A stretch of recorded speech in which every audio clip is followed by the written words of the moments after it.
بسم الله الرحمن الرحيم.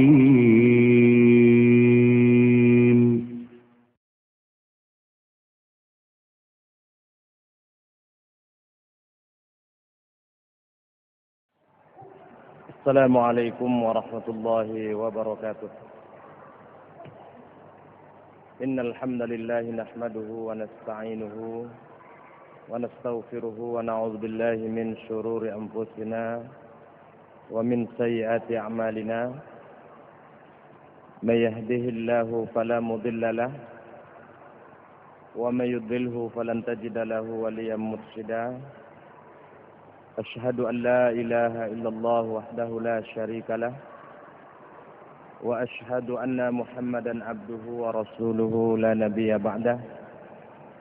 اللهم صل وسلم وبارك وزد عليه وعلى آله وأحبابه وأتباعه وعلى كل من اهتدى بهديه واستنى بسنته واقتفى أثاره إلى يوم الدين. أما بعد، رضيت بالله ربا وبالإسلام دينا وبمحمد صلى الله عليه wasallam nabiyya wa rasulah. Pertama-tama kita bersyukur kehadirat Allah Subhanahu wa taala pada maghrib ini di akhir Sya'ban kita masih diberikan nikmat umur panjang. Artinya kalau Allah Subhanahu wa taala mengizinkan kita sampai di awal Ramadan dan di akhir Ramadan, mudah-mudahan Ramadan tahun ini menjadi Ramadan yang membawa ampunan untuk kita semuanya. Salawat dan salam kita sampaikan kepada Nabi kita Muhammad sallallahu alaihi wasallam. Allahumma salli ala Muhammad wa ala ali Muhammad. Kemudian kembali kita lanjutkan pengajian kita, yaitu tentang fiqhul usrah al-muslimah, fikih keluarga muslim, yang pada malam ini insyaallah ta'ala ada dua pembahasan kalau waktu kita mengizinkan, yaitu at-taubah wa husnul khatimah, masalah bertobat dan masalah ciri-ciri dan tanda tentang husnul khatimah. Kaum muslimin dan muslimat, para hadirin hadirat yang dirahmati Allah, keluarga muslim adalah keluarga yang selalu muhasabah, introspeksi diri. Keluarga muslim adalah keluarga yang selalu bertobat kepada Allah Subhanahu wa taala atas segala dosa-dosa yang dilakukannya. Sebab keluarga muslim yakin dan percaya bahwasanya kematian itu tidak diberitahukan oleh Allah Subhanahu wa taala kapan. Oleh karena itu keluarga muslim akan selalu berhati-hati agar dia mati di dalam keadaan beriman dan husnul khatimah. Oleh karena itu keluarga muslim selalu bertobat kepada Allah Subhanahu wa taala setiap saat. Sebab keluarga muslim sangat paham hidup di akhir zaman, hidup di akhir masa ini kita penuh dengan fitnah dan cobaan, penuh dengan dosa dan kemaksiatan. Oleh karena itu keluarga muslim akan selalu bertobat kepada Allah Subhanahu wa taala sebagai pengamalan ayat Al-Qur'an itu sendiri, ya ayyuhallazina amanu tubu ilallahi jami'a. Hai orang-orang yang beriman, bertobatlah kalian kepada Allah Subhanahu wa taala jami'a, seluruhnya. Oleh karena itu pengajian kita pada malam ini tentang at-taubah, bertobat kepada Allah Subhanahu wa taala. Apa makna at-taubah?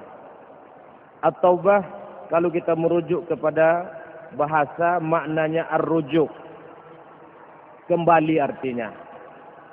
Dari mana kita kembali? Min ma'siyatillahi ta'ala ila ta'atillah. Kita kembali dari suatu kemaksiatan, kita kembali kepada taat kepada Allah Subhanahu wa taala. Itu maknanya at-taubah menurut bahasa. Ar-ruju' min ma'siyatillah, dari berbuat maksiat kepada Allah Subhanahu wa taala, ila ta'atillah, kepada ketaatan kepada Allah Subhanahu wa taala. Apa hukumnya? Hukum taubat itu apa? Disebutkan oleh para ulama kita, hukumnya adalah wajib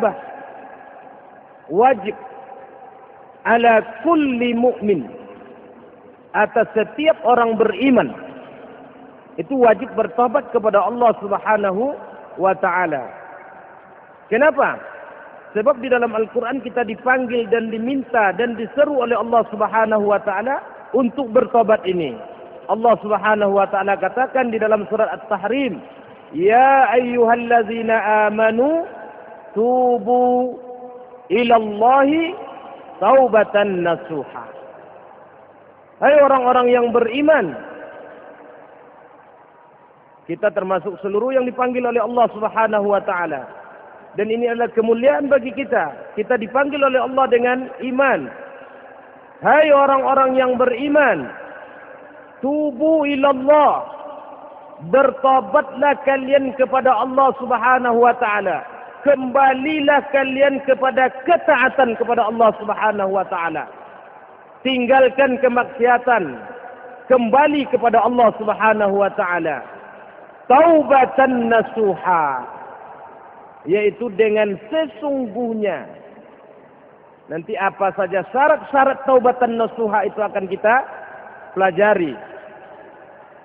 Sebagian daripada orang memahami taubatan nasuha itu katanya, dulu ada nama orang nasuha, kemudian dia bertobat kepada Allah Subhanahu wa taala dengan benar-benar tobat kepada Allah Subhanahu wa taala. Kalau kita baca di dalam syarah Riyadhus Shalihin, yaitu Syekh Salim Al-Hilali menyebutkan ini adalah kisah Israiliyat, kisah-kisah yang dikarang oleh Bani Israel. Itu tidak ada katanya. Jadi taubatan nasuha itu artinya adalah sebenar-benarnya. Dan apa syaratnya? InsyaAllah ta'ala akan kita pelajari. Jadi hukum untuk bertobat kepada Allah Subhanahu wa taala dengan taubatan nasuha itu adalah wajib ala kulli mu'min. Wajib atas setiap orang beriman, sebab Allah Subhanahu wa taala menyerukan dan memerintahkan kita untuk itu. Hai orang-orang beriman, bertobatlah kalian kepada Allah Subhanahu wa taala, kembalilah kalian kepada Allah Subhanahu wa taala, kepada ketaatan Allah Subhanahu wa taala dengan sebenar-benarnya. Kemudian juga di dalam Al-Quran Allah Subhanahu wa ta'ala menyeru kita. Apa kata Allah Subhanahu wa ta'ala? Wa tubu ilallahi jami'an. Dan bertobatlah kalian seluruhnya. Ayyuhal mu'minun. Hai orang-orang beriman. Artinya orang beriman tidak akan luput dari dosa dan kesalahan. Orang beriman tidak bebas dari dosa dan kesalahan.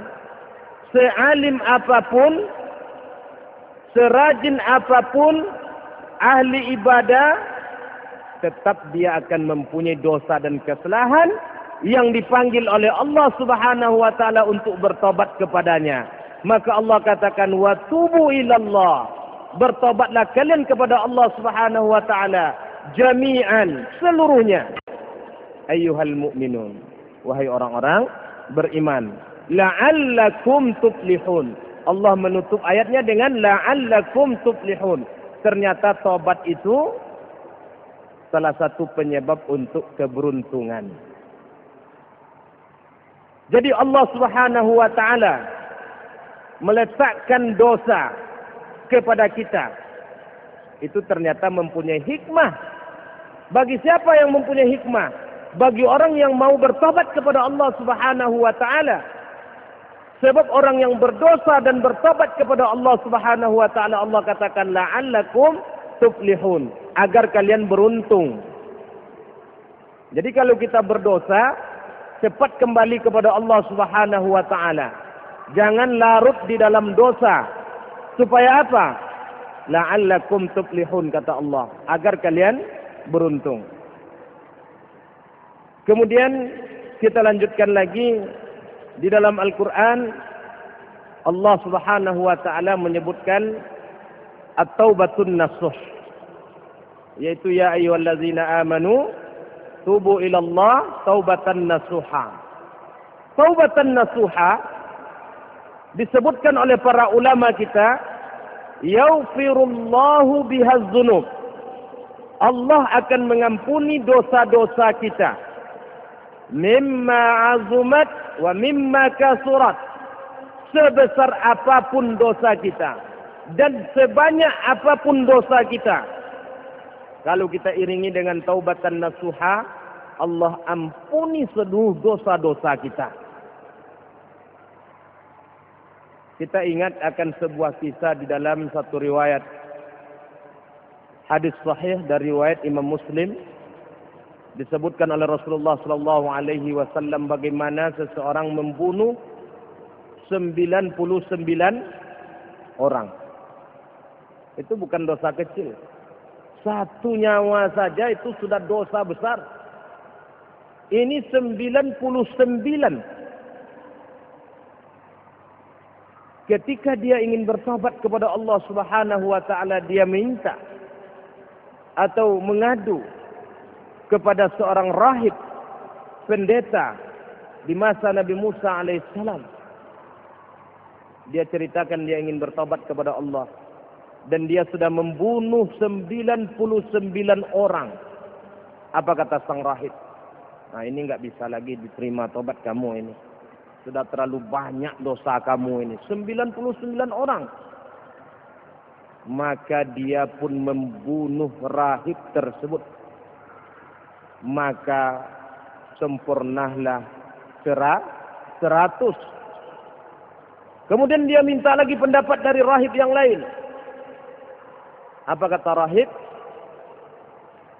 Taubat kamu diterima oleh Allah. Tapi kamu harus berangkat dari tempat kamu lahir itu, tempat kampung kamu itu. Sebab saya lihat di situ kejahatan-kejahatan yang banyak. Nanti kalau kamu bertobat dan kamu tetap di situ, bisa terjadi, bisa mungkin kamu kembali kepada kemaksiatan. Tinggalkan kampung kamu, pergilah ke satu tempat di situ mereka ahlul ibadah. Mereka rajin beribadah kepada Allah Subhanahu wa taala. Maka sang pembunuh darah dingin ini yang sudah bertobat kepada Allah Subhanahu wa taala meninggalkan tempat dia tinggal semula, berangkat menuju kampung yang dituju. Di tengah perjalanan mati. Yang kita ambil dari kisah ini apa? Seorang rahib berfatwa tentang agama. Ketika fatwa tidak didasarkan ilmu, kebinasaannya untuk dirinya. Artinya agama harus dengan ilmu, tidak dengan kebodohan. Itu yang pertama. Yang kedua, hikmahnya. Sebesar apapun dosa seseorang, kalau dia betul-betul bertobat kepada Allah, taubatan nasuha, Allah Subhanahu wa taala Tawwabur Rahim. Tawwab, maha penerima tobat. Rahim, maha penyayang. Allah akan terima. Maka dia mati di tengah perjalanan. Dua malaikat berselisih. Yang satu mengatakan ini bagian saya. Yang satu lagi mengatakan malaikat rahmat ini bagian saya. Dia sudah bertobat kepada Allah Subhanahu wa taala. Yang satu enggak. Dia membunuh 100 orang. Kemudian dia belum berbuat kebaikan sedikit pun. Ini bagian saya ini. Untuk diazab ini. Apa artinya di situ? Malaikat, makhluk yang disucikan oleh Allah Subhanahu wa taala juga terjadi perselisihan. Itu malaikat. Maknanya apa? Kita manusia tentu juga mempunyai perselisihan. Di dalam masalah-masalah yang sangat banyak sekali. Namun perselisihan jangan menjadikan kita berpecah belah. Jadikan perselisihan itu mempunyai hikmah dengan saling mencari kebaikan dan kebenaran. Sebab perselisihan itu tidak mungkin terelakkan dari kehidupan kita. Sealim apapun dan sebanyak apapun ilmunya, tetap juga tidak akan satu pendapat dengan yang lain. Terutama masalah-masalah nas yang di situ mempunyai multi tafsir dan akan berselisih. Maka berselisihlah Imam Malik dengan Imam Syafi'i. Berselisihlah Imam Syafi'i dengan Imam Ahmad bin Hanbal. Imam Malik, muridnya Imam Syafi'i. Berselisih antara guru dan murid. Banyak di dalam masalah fikih yang mereka perselisihkan. Tetapi mereka tidak pernah berpecah belah. Kalau kita hari ini, satu masalah yang kita perselisihkan, bisa kadang-kadang pisah masjid, bisa kadang-kadang tidak tegur sapa, bisa kadang-kadang saling menjelekkan, bisa kadang-kadang saling menjauhi dan membenci. Kita ambil hikmah dari perselisihan para ulama kita. Bukan tidak ada perselisihan di antara ulama kita. Malaikat yang diutus oleh Allah Subhanahu wa taala untuk mengambil jasad ini atau roh orang yang meninggal ini, berselisih mereka. Yang satu mengatakan ini bagian saya ini. Dia sudah bertobat. Yang satu mengatakan tidak. 100 orang yang dia bunuh. Walaupun dia bertobat tetapi dia belum mempunyai kebaikan sedikit pun. Allah Subhanahu wa taala mengutus malaikat yang ketiga untuk mendamaikan dua malaikat ini. Akhirnya diukurlah jarak keberangkatan orang yang bertobat ini ke tujuannya. Ternyata sudah lebih separuh perjalanan yang dia lalui. Maka dia dimasukkan ke malaikat rahmat. Ya Allah. Belum beramal sedikit pun tapi dia sudah bertobat kepada Allah Subhanahu wa taala, dimasukkan ke dalam malaikat rahmat. Innallaha tawwabur rahim. Allah itu Maha penerima taubat. Allah terima taubatnya dan Allah ampuni dosa-dosanya sehingga dimasukkan di dalam malaikat rahmat. Oleh karena itu Allah Subhanahu wa taala katakan di dalam Al-Qur'an, apa kata Allah Subhanahu wa taala? Memanggil kita semuanya. Sebab saya yakin, saya percaya, kita ini adalah manusia-manusia yang banyak dosa dan kesalahan. Siapa yang berani mengatakan hari ini bahwa dia itu bebas dari dosa? Siapa mengatakan hari ini dia tidak pernah bersalah? Saya yakin tidak ada yang bisa mengatakan itu. Kenapa? Sebab memang kita adalah hamba yang banyak berdosa kepada Allah Subhanahu wa taala. Dan Allah panggil itu. Apa kata Allah Subhanahu wa taala? Qul ya ibadi. Katakan hai Muhammad, hai hamba-hambaku, allazina asrafu ala anfusihim, yang melampaui batas terhadap diri mereka. Banyak melakukan dosa-dosa. Apa kata Allah Subhanahu wa taala setelah itu? La taqnatu min rahmatillah. janganlah kalian berputus asa dari rahmat Allah Subhanahu wa taala. Kadang-kadang ada orang kalau sudah berdosa mereka berputus asa dari rahmat Allah Subhanahu wa taala. Ketika diajak untuk bertobat, apa jawabannya? Mungkinkah Allah menerima tobat saya dengan dosa saya seperti ini? Katakan kepada mereka, hai Muhammad, orang-orang yang melampaui batas itu, la taqnatu min rahmatillah. Jangan berputus asa dari rahmat Allah Subhanahu wa taala.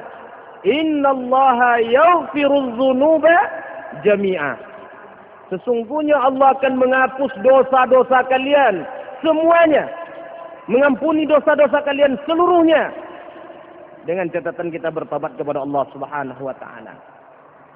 Jadi jangan pernah kita merasa berputus asa dari rahmat Allah. Seolah-olah kita tidak diterima tobat kita dari Allah Subhanahu wa taala. Kita harus yakin tobat kita diterima oleh Allah Subhanahu wa taala.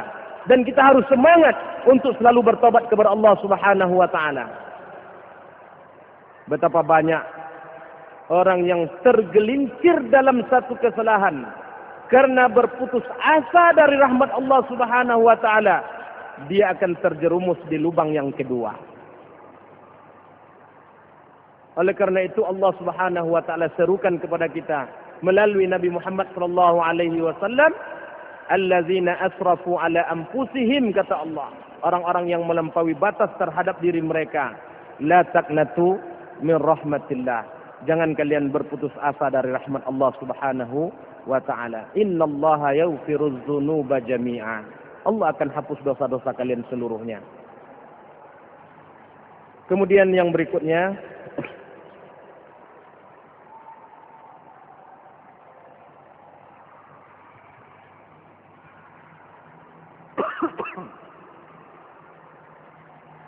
at-taubatun nasuh. Taubatan nasuha itu allati ijtama'a fiha khamsah syurut, yang terkumpul di dalamnya 5 syaratnya. Kapan seseorang itu disebut dengan taubatan nasuha? Apabila terkumpul pada diri seseorang itu 5 syarat, maka dia disebut dengan bertobat kepada Allah Subhanahu wa taala dengan sesungguhnya. Apabila di antara satu yang 5 ini tidak ada, berarti dia belum taubatan nasuha, belum sesungguhnya bertobat kepada Allah Subhanahu wa taala. Maka seorang muslim dan keluarga muslim, apabila berkumpul syarat yang 5 ini, maka disebutlah dia dengan taubatan nasuha. Yang pertama, al-awwal al-ikhlas.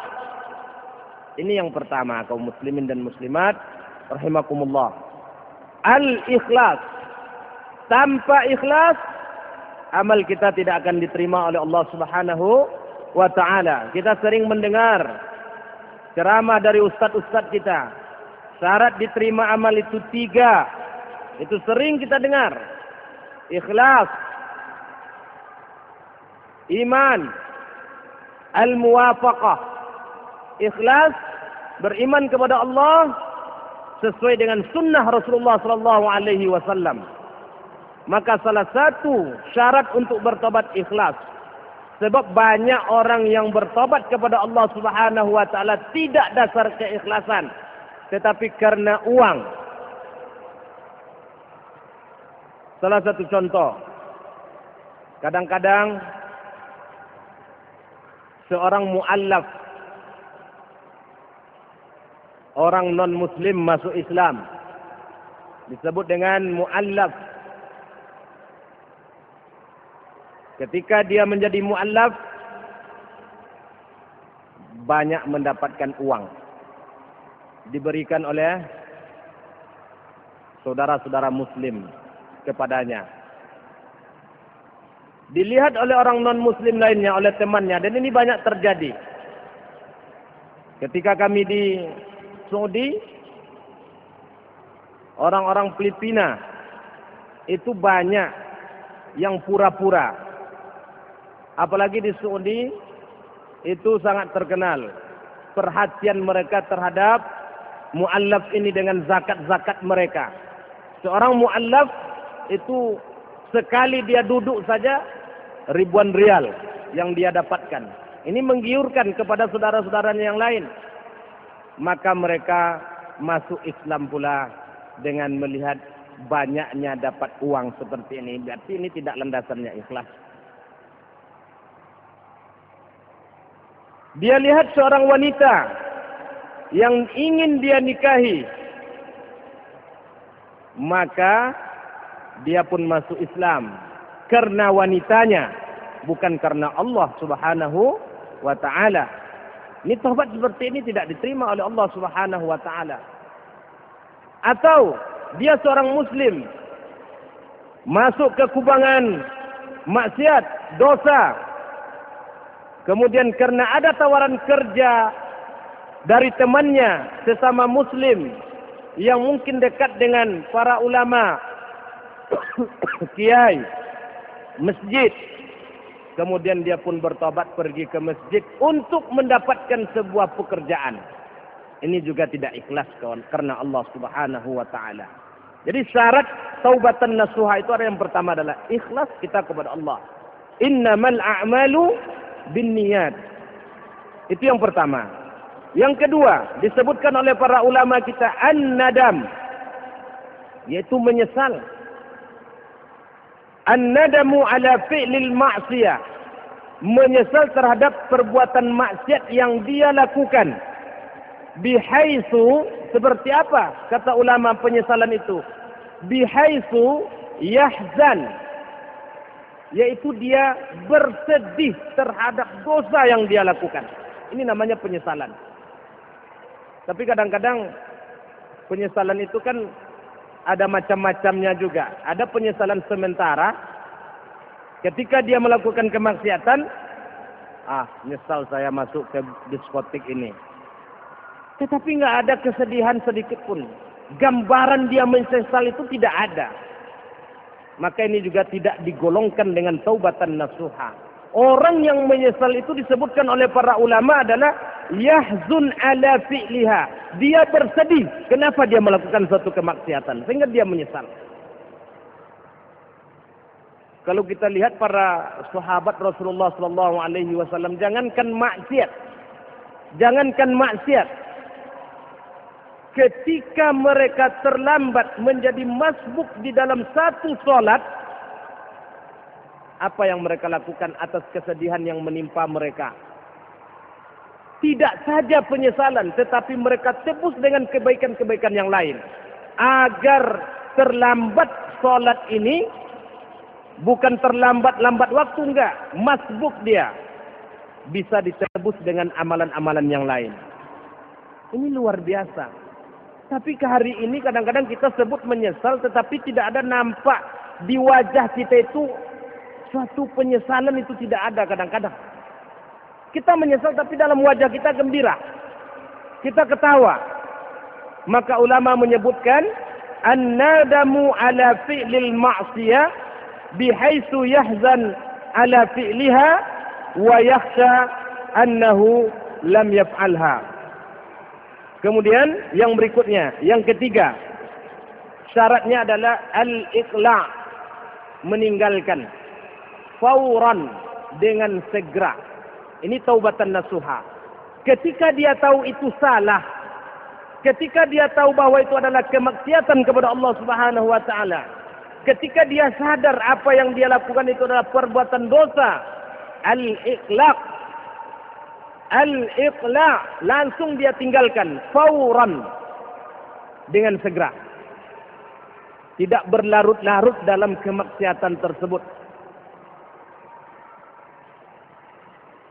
Salah satu dari orang yang masuk ke dalam gua, terjerat di dalam gua, salah satu amal perbuatan yang dia jadikan untuk bertawassul kepada Allah Subhanahu wa ta'ala apa? Ya Allah, saya mempunyai seorang perempuan sepupu. Ketika dia meminjam uang, terdesak, dia meminjam uang, saya berikan uang tersebut dengan catatan dia harus mau melayani nafsu bejatku. Ketika dia pasrah, karena memang dia terdesak keuangan, dia pasrah memberikan dirinya kepada saya. Kemudian dia berkata, letakkanlah cincin pada tempatnya. Ini bahasa kinayah. Letakkanlah cincin pada tempatnya. Ini bahasa kinayah. Laki-laki ini tersinta bahwasanya dia sadar yang dia lakukan itu adalah perbuatan yang haram. Dia takut kepada Allah Subhanahu wa taala. Dia tinggalkan wanita itu, tidak jadi dia melakukan perzinahan. Ya Allah, apabila ini adalah suatu perbuatan ibadah karena takut kepadamu ya Allah, maka lapangkanlah jalan untuk kami keluar. Maka Allah lapangkan gua tersebut untuk mereka keluar. Ini disebut dengan al-iqla' fawran. Meninggalkan kemaksiatan itu dengan sengaja.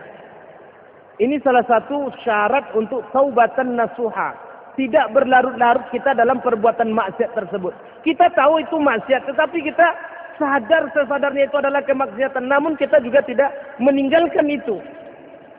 Ini belum disebut dengan taubatan nasuha.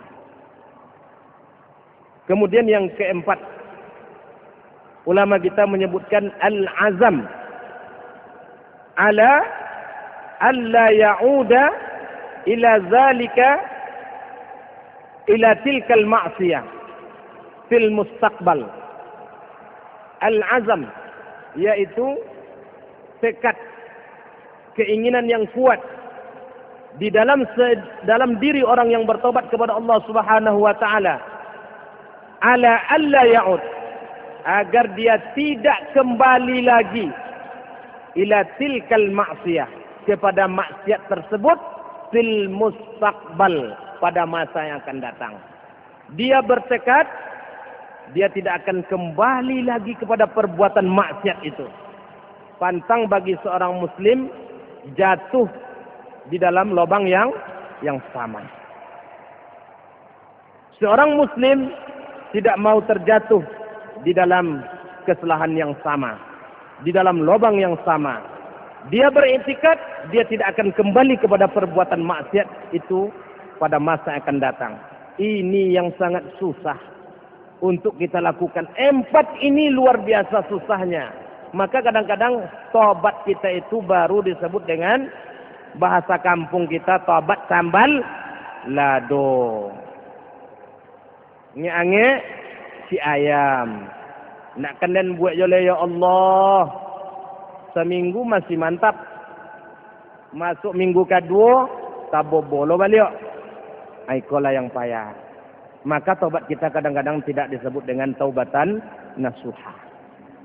Dan yang kelima adalah disebutkan oleh para ulama kita, alla takuna taubah qabla fawati qubuliha. Dan tidaklah taubat itu sebelum habis masa penerimaan tobat. Kalau sudah habis masa penerimaan tobat, maka tobat kita juga tidak akan disebut dengan taubatan nasuha. Masa penerimaan tobat itu kapan? Habisnya ada 2. Untuk seluruh manusia itu masa habisnya sampai matahari terbit di sebelah barat. Hatta tatlu asy-syams fi maghribiha, kata Rasulullah. Sampai matahari terbit di sebelah barat. Dan untuk pribadi-pribadi kita, kapan masa habisnya? Apabila roh kita sudah sampai di kerongkongan. Kalau roh kita sudah sampai ke sini, saat itu kita bertobat kepada Allah Subhanahu wa taala. Itu sudah habis penerimaan tobat dari Allah Subhanahu wa taala. Kalau untuk seluruh manusia itu selagi matahari belum terbit di sebelah barat dan sebelum roh kita sampai ke kerongkongan, Allah masih menerima taubat. Namun apabila dua ini sudah, habislah masa kita untuk bertobat kepada Allah Subhanahu wa taala. Apabila lima ini berkumpul dalam taubat seorang muslim, maka taubatnya disebut dengan taubatan nasuha. Dan mudah-mudahan Allah Subhanahu wa taala memberikan kepada kita taubatan nasuha. Kaum muslimin dan muslimat, para hadirin hadirat yang berbahagia. Kemudian kita lanjutkan sedikit lagi, tetap masih di dalam masalah taubat ini, namun sedikit berbeda materinya, yaitu kita bahas tentang husnul khatimah. Sebab orang-orang yang bertobat kepada Allah Subhanahu wa taala, mereka ingin juga nanti menjadi husnul khatimah. Bagaimana mereka mendapatkan husnul khatimah dan apa ciri-ciri dan tanda husnul khatimah tersebut? Maka di dalam kitab kita Dalilul Usra Al-Muslimah disebutkan sebagian daripada tanda-tanda dan ciri-ciri. Mudah-mudahan kita mendapatkan tanda-tanda dan ciri-ciri husnul khatimah ini.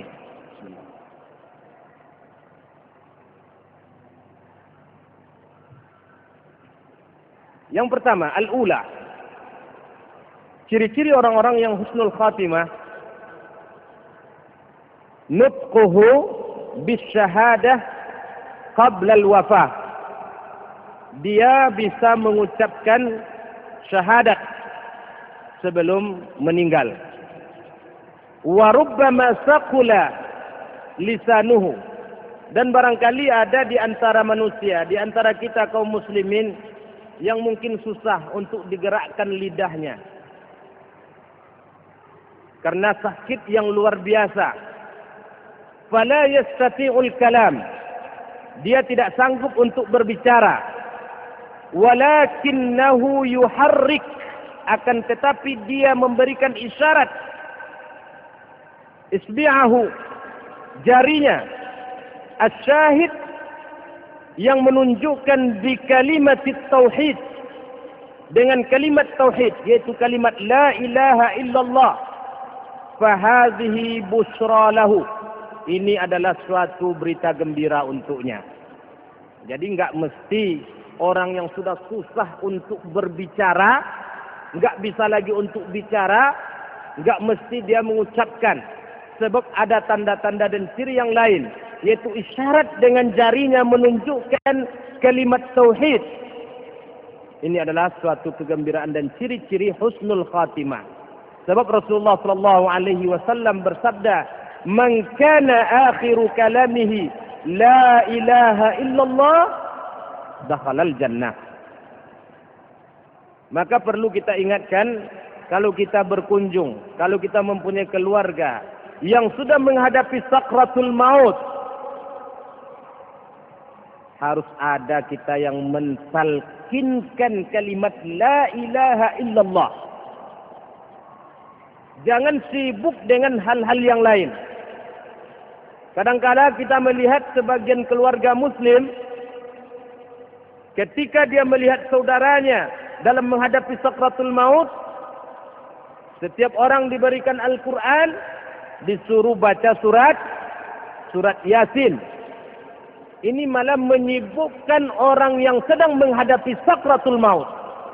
Maka Rasulullah sallallahu alaihi wasallam katakan dalam hadis yang sahih, "Laqinu mautakum bila ilaha illallah." Talkinkan orang yang menghadapi sakratul maut di antara kalian dengan apa? Bila ilaha illallah. Bukan dengan yang lain, kata Rasulullah. Bila ilaha illallah. Dengan la ilaha illallah. Jangan sibuk malah kita membaca surat Yasin dengan suara yang serempak, dengan suara yang tinggi, sehingga orang yang menghadapi sakratul maut ini malah sibuk pemikirannya apa yang harus dia ikuti. Dalam hadis sudah jelas, laqinu mautakum bila ilaha illallah.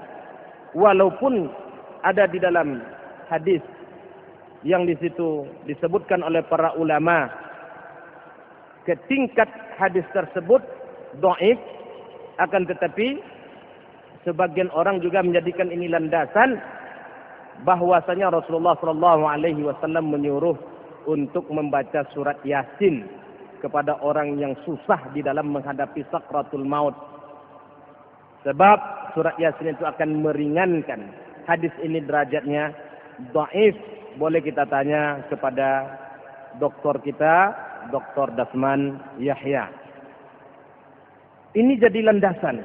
Namun yang lebih aula dan lebih afdal, itu kita talkinkan dia dengan kalimat la ilaha illallah. Atau suruh memberi isyarat dengan jarinya bahwasanya dengan kalimat tauhid itu dia bersaksi kepada Allah Subhanahu wa taala. Itu yang pertama. Yang kedua ciri-ciri dan tanda husnul khatimah yaitu seorang mukmin yang meninggal pada hari dan malam Jumat. Pada hari dan malam Jumat. Hari Jumat, malam Jumat juga. Itu ciri-ciri dan tanda husnul khatimah. Namun tidak semua orang yang meninggal pada malam Jumat itu dikategorikan dengan husnul khatimah. Orang yang sudah jelas perbuatannya, perbuatan kemaksiatan, kejahatannya luar biasa, meninggal malam Jumat, itu tidak disebut dengan husnul khatimah. Husnul khatimah adalah orang yang diakui ibadahnya, orang yang diakui kejujurannya, orang yang diakui kealimannya, orang yang diakui ibadahnya. Kemudian meninggal dia pada malam Jumat atau hari Jumat. Ini adalah ciri-ciri dan tanda husnul khatimah. Kalau yang sudah jelas kemaksiatannya kepada Allah SWT meninggal hari Jumat, memang kebetulan hari Jumat itulah ajalnya datang.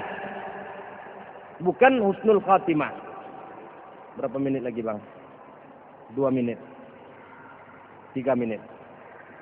Yang ketiga, orang yang mati dan meninggal sementara di dahinya berkeringat. Ini juga bagian daripada husnul khatimah. Orang yang meninggal di dahinya berkeringat. Rasulullah SAW bersabda di dalam hadis yang sahih, hadis yang diriwayatkan oleh Imam Tirmizi dan disahihkan oleh Al-Allamah Al-Albani rahimahullah. Apa kata Rasulullah SAW? Al-mu'min, orang yang beriman itu, yamutu, meninggalnya bi'irqil jabin, dengan keringat yang ada di dahinya. Ini menunjukkan ciri-ciri dan tanda husnul khatimah. Kalau ada nanti saudara kita tahu amalannya, perbuatannya, kebaikannya, akhlaknya, kita tahu. Kemudian dia meninggal. Kemudian di dahinya berkeringat. Mudah-mudahan orang seperti ini husnul khatimah di sisi Allah Subhanahu wa taala. Kemudian yang berikutnya, karena waktu kita sudah sangat singkat, ayyamuta ala amalin salih. Orang yang meninggal ketika dia beramal saleh. Ini juga ciri-ciri dan tanda husnul khatimah. Ayyamut, orang itu meninggal ala amalin salih, di dalam beramal saleh. Ka'ayyamut sajidan, seperti orang yang meninggal dalam keadaan sujud. Au sha'iman, atau dalam keadaan berpuasa. Au mulabbiyan, atau ketika dia bertalbiyah, menunaikan ibadah haji. Ini adalah ketika mereka beribadah kepada Allah Subhanahu wa taala. Ini juga ciri-ciri dan tanda orang-orang yang mendapatkan husnul khatimah. Mudah-mudahan kita juga nanti meninggal dan dipanggil oleh Allah Subhanahu wa taala jauh daripada kemaksiatan, tetapi kita di dalam beribadah kepada Allah Subhanahu wa taala. Sebab sebagaimana di awal muqaddimah tadi, mati itu tidak memberikan kepada kita ciri-ciri dan tanda kepada kita. Betapa banyak orang yang sakit hari ini di rumah sakit. Sudah berbulan mereka sakit. Tetapi ketika Allah belum memanggil mereka, mereka masih terbujur di rumah sakit. Dan betapa banyak orang yang sehat. Sekembalinya mereka dari suatu keperluan, mereka berbaring sebentar, mereka dipanggil oleh Allah Subhanahu wa taala. Kematian tidak memberitahukan kepada kita. Dan mudah-mudahan kita termasuk orang-orang yang meninggal dalam husnul khatimah dan beribadah kepada Allah Subhanahu wa ta'ala. Kemudian yang berikutnya, al-khamisah, dan ini yang terakhir mungkin karena waktu telah masuk, yaitu sana'un nas 'alal mayyit. Pujian-pujian manusia yang ikhlas kepada Allah Subhanahu wa ta'ala terhadap jenazah ini. Dan pujian ini tidak dibuat-buat. Sebagian orang ketika mayat akan dibawa, pidatolah seorang alim atau seorang dai atau seorang ustaz. Bagaimana terhadap mayat ini, baik apa tidak? Baik, kata orang. Bukan ini maksudnya. Bukan pujian seperti ini maksudnya. Sebagian orang menjadikan ini, seluruh orang menyebut baik. Mana ada pula orang yang saat itu mengatakan tidak baik terhadap jasad itu. Tentu tersinggung keluarganya. Bukan itu maksudnya. Orang serentak aja memuji tanpa ada pemberi apa-apa. Menyebutkan orang ini betul-betul adalah orang baik. Ini menunjukkan juga husnul khatimah. Karena waktu kita telah masuk dan sebenarnya masih ada beberapa hal yang mungkin kita ketahui karena waktu kita telah masuk, kita cukupkan sampai di sini. Mudah-mudahan Allah Subhanahu wa taala menerima taubat kita selalu dan juga menjadikan kita orang-orang yang husnul khatimah. Subhanakallahumma bihamdika asyhadu an la ilaha illa anta astaghfiruka wa atubu ilaika. Wassalamualaikum warahmatullahi wabarakatuh.